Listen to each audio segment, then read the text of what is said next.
I like to be unique. I like to be different. I think the unique, it's very rare to find nowadays, and something you want to be inspiration for other people to think outside of the box.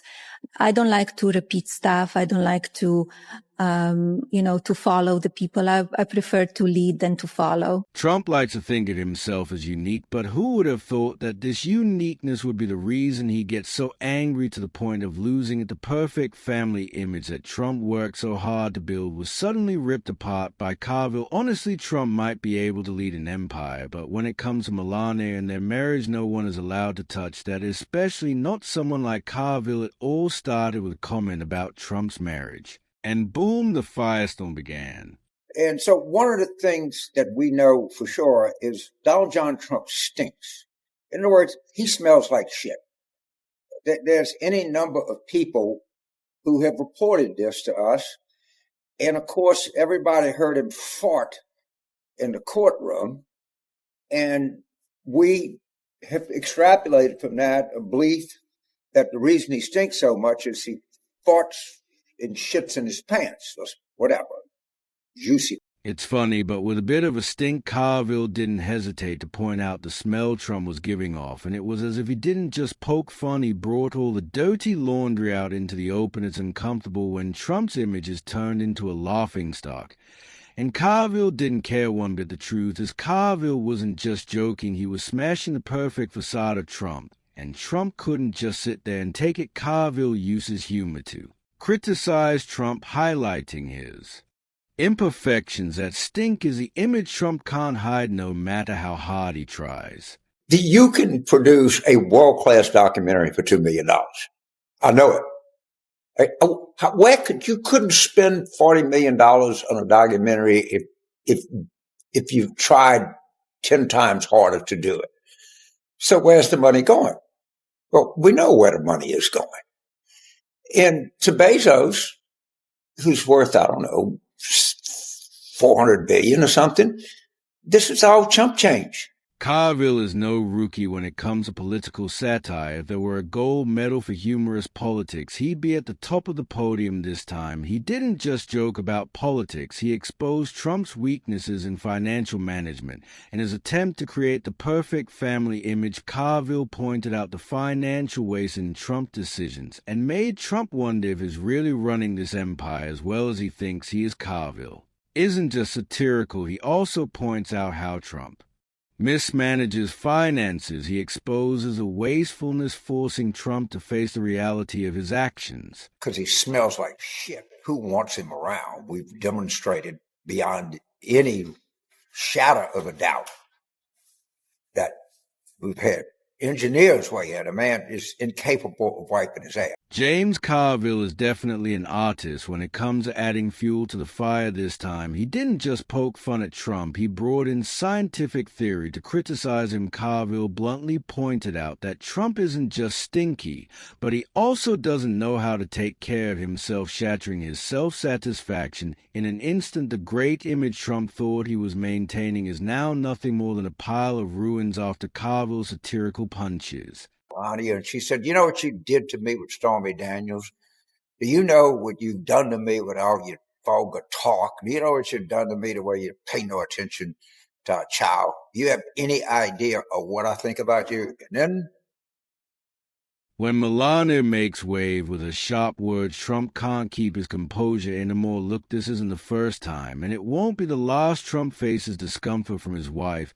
But this time things have reached an unbearable level. Melania didn't just hint at the Stormy Daniels affair. She also called out Trump's vulgarity and his lack of care for their family. And of course, when Melania expresses her thoughts, it's a direct punch to Trump's ego. The only question now is, how will Trump react when things get worse from his own family? Trump's anger is like a political comedy show. Just let Carville speak and everything becomes a laughing talk.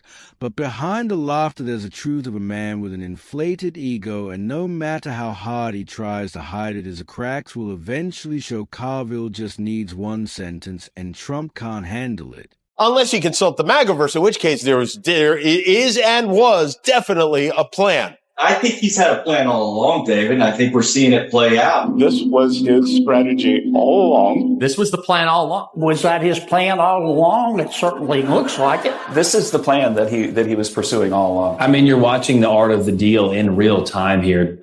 Well, if that was the plan, congratulations, because in 1 week, the plan lost $6 trillion, and every country in the world hates us now. And now we enter a completely new concept metaverse. No, not the universe you're thinking, but a world where anything is possible, and Trump's major economic decisions seem to be mapped out by a magic crystal ball. If you think Trump has a solid plan for the economy, then you definitely haven't grasped his art of the deal here. It is 1 week goes by and his crazy plan has cost the world a staggering $6 trillion and made every country hate. Us thanks Trump for this priceless gift that's the art. Anyone can learn as long as you don't need to know anything about. About time we have a president in the Oval Office who is putting the world on notice. The phones have been ringing off the hook, wanting to talk to this administration, this president and his trade team to try to strike a deal. And it's because the world knows that they need the United States of America. They need our markets. They need our consumer. The president has a lot of leverage on his side because he has the best economy and the best country in the world that he leads, and he knows that. And it's about dang time we finally have a president who uses that economic leverage to benefit America. Now we hear Karoline Leavitt, a newest member of the Trump team, saying that countries are rushing to call the president because they need America. Well, sure, it's like the world is missing some kind of hero, but hold on it. Do these countries really need Trump, or do they just not want to get caught up in the trade bingo game who's running if Trump is the one the world is picking up the phone for? Then it seems like we've all been pulled into a never-ending game. Meanwhile, these countries are probably busy figuring out how to dodge a call without getting stuck with the bill. Look at China. Over the past 48 hours, the tariffs he put on China have gone from 20% to 104% to now he says at least 145%. He's just calling out numbers like he's working a bingo hopper or something. There's no... Yes, we're living in a new era where trade policies are run by a bingo machine. Trump keeps changing tariffs, like he's spinning the lucky wheel, not caring about the real numbers, from 20% up to 104%. And then 145%, this ambitious plan, is not just a hype, it's a magical test on how not to run an economy. These numbers don't look like a strategic decision. They look more like a gamble, and let's not forget, we're just the unwanted participants in this game. Sorry, have you ever paid a tariff? Because I have. They don't get charged on foreign companies. They get charged on the importers. And ultimately, when we have fair and balanced trade, which the American people have not seen in decades, as I said at the beginning, revenues will stay here, wages will go up, and our country will be made wealthy again. And I think it's insulting that you are trying to test my knowledge of economics. Sorry, have you ever paid a tariff? Because they don't get charged on foreign companies, they get charged on the importers. And ultimately, when we have fair and balanced trade, which the American people have not seen in decades, as I said at the beginning, our revenues will stay here, wages will go up, and our country will be made wealthy again. And I think it's insulting that you're trying to test my knowledge of economics. What is he focused on? I'll tell you what he's focused on. Shower heads.